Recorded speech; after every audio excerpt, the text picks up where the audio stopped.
Ladies and gentlemen, Eddie Marcus here. I declare I have one concern, and that is joy for human beings. That means me and every last one of you. I want to ask you something to make you think. Maybe it'll help us to think. You ever think about,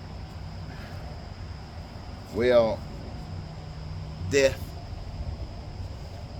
I mean, just dying. Do you think about it?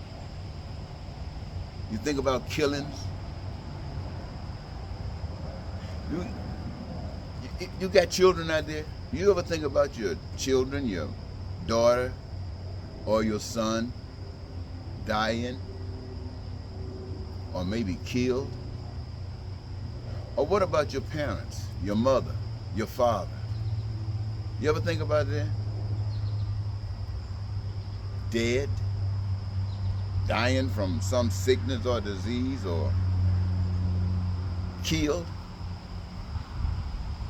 Doesn't matter whether they were killed on the streets in some gang banging situation or whether they were killed on a battlefield out there in some foreign land. Dying is dying. Killing is killing. Mothers and fathers leave before time. Children, sons and daughters leave before time. Now, why does all this have to exist? You ever thought about why this stuff have to exist? Well, when we think about it, if we do, and give it some serious thought, comprehensively, we find out that it's usually because of possessions. Possessions. Possessions. Either you got or you want to get. Either you desire or you make. So what am I saying in this possession thing? Why is it such a complicated thing with possession? Well, when you look at it like this, as I'm going to explain it, you might see a different picture. You see, I see the first human beings put on the earth, everything necessary for food, clothing, shelter, education, health care, transportation, and anything else he could imagine is already here, even before the first person was put on earth. Then the first person was put on earth. And then 1 billion people were put on earth. Those same resources used and replenishing themselves. Same resources for the same purpose. And what purpose is that? For every individual on earth that could desire, need, or want to use any of them. It is a given. Now, what makes them ultimately entitled is that each of them got a gift that they can participate in the process of creating the goods and services that have been determined by human beings are essential for their well-being. That makes them part owners. That's why you don't need anything else but brothers and sisters doing on earth what they came here to do.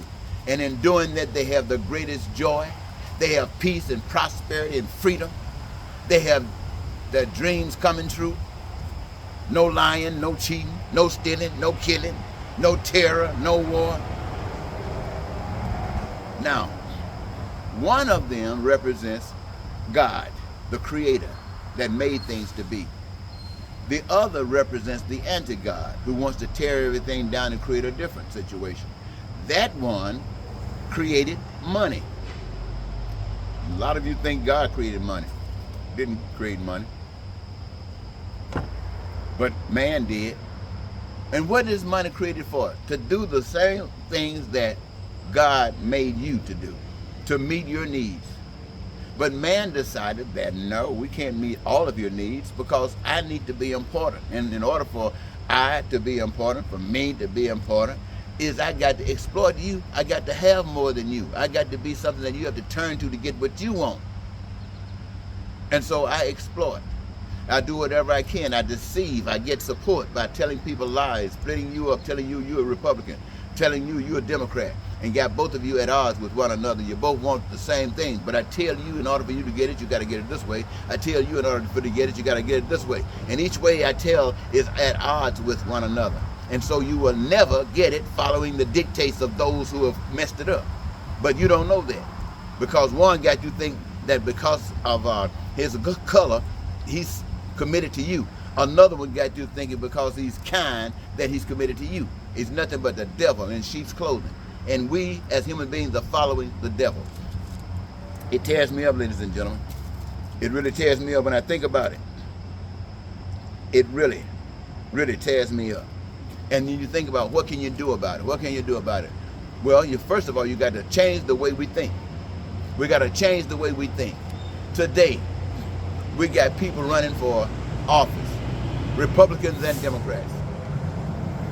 Republicans are talking about killing, guns, war. We have been taught on this American soil that that was an expression of the devil from the pit of hell. The pit of hell. Even on the battlefield. The only reason you got on the battlefield is when somebody comes trying to, like for instance, you got the Republicans under Donald Trump. They say they're going to take over this country. They're going to take it. Do what we say or we're going to take it.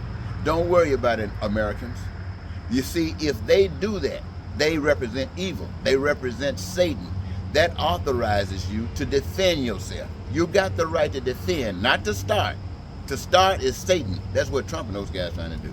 But if they pick up their guns and start trying to shoot and kill out innocent people, you got the right, you got the divine right to pick up something and beat the hell out of it. And that's what you will do if you defend yourself. So I'm talking to all you devils out there, all you demonic, what they call them, devil's advocates out there. If you want to pick up your gun to kill somebody, you might as well shoot yourself, because God ain't taking that. Next step. The next step I want to say to everybody. When I talk about Republicans like this, I'm talking about it because they got the spotlight on them.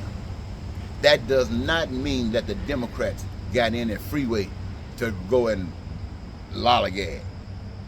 When it comes down to election of 24 or 22, most people, many people should I say, would think that you should go to Democrats because they appear to be better than the Republicans. And then there are those who say, well, both of them are corrupt and would choose to go another way. And some people would say, well, why do that? Choose a side. At least give some support for the side that you think is most likely to win, as opposed to standing out there by yourself. Well, I believe if standing out by yourself means that you're the only one standing up for righteousness, stand up by yourself. Stand up by yourself. If you're the only one that's going to stand up to make sure that everybody got what they need, stand up. If you're the one that stand up to make sure that every American and every human being on earth can have peace and prosperity, and you're the only one that can do it, then stand up.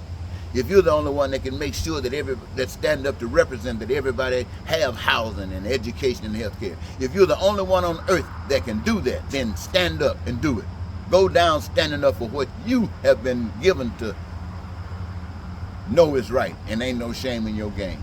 Well, what about the guy who feels that he is supposed to kill somebody? He just get his gun and stand on the corner, and everybody pass by, he kills them. Well, what that does is this.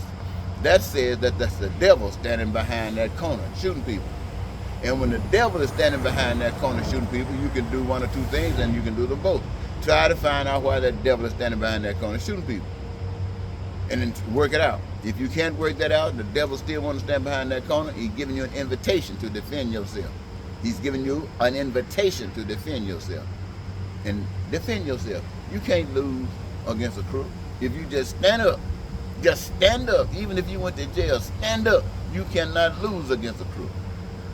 So, ladies and gentlemen, this is my message today. Life and death.